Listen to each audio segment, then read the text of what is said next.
Ibrahim Torobunda guerre na baonete apamba toroboma banguna toza awa kande na bandela susu dogi tozo pesa ntango na biso so oloni nguba po pesa ntango oloni loso masango po pesa ntango oloni lelo lobi obuki jamais ezala donc biso pe to pesa ka ntango bana Londres ser na kwani bobi de Londres papi wei toja toujours na siège na bino awa ser na kwani salo José Mampuya José Mbwemba bino tuba na Londres na linga bino na Paris na Bosanité Olivier Mumpungu Glody Mumpungu bino tout famille Mumpungu bimba na linga bino trop merci.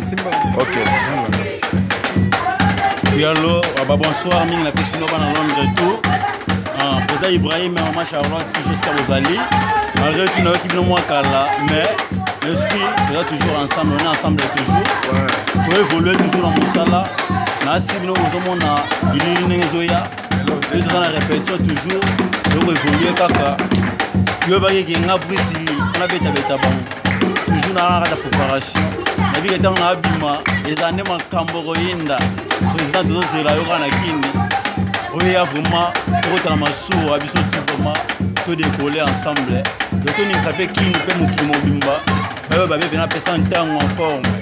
Quand on va sur Maraka à soutenir toujours ba idée mambo kende kitoko ba moyen monana vraiment yanga na kosenga vraiment na saluer tous les bana poto babi to muya na peso la salutation mingi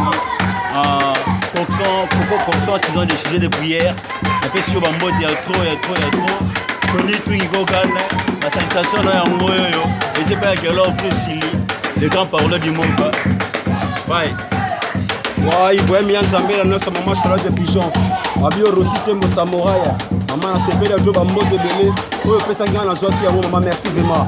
Wo oseka kama oyo bikaka ba subaza la kole da maladie ba ete. Soda ku fa te dara soda bizo bunda ara. Mais Ibrahim Yanzambela ozo pesa na biso pesa yo mokonzi. Pour combattre qui partout dans le monde entier, c'est pelé à trop. Charlotte, mon cœur a baissé de toi, malgré la différence. Et le Kakabolinga na yo, c'est Biloko Yanzoto. Mais ça m'a pas menalia, pour nous dans la bonne pour tout à fonder. Merci vraiment, Ibrahim Yanzambela,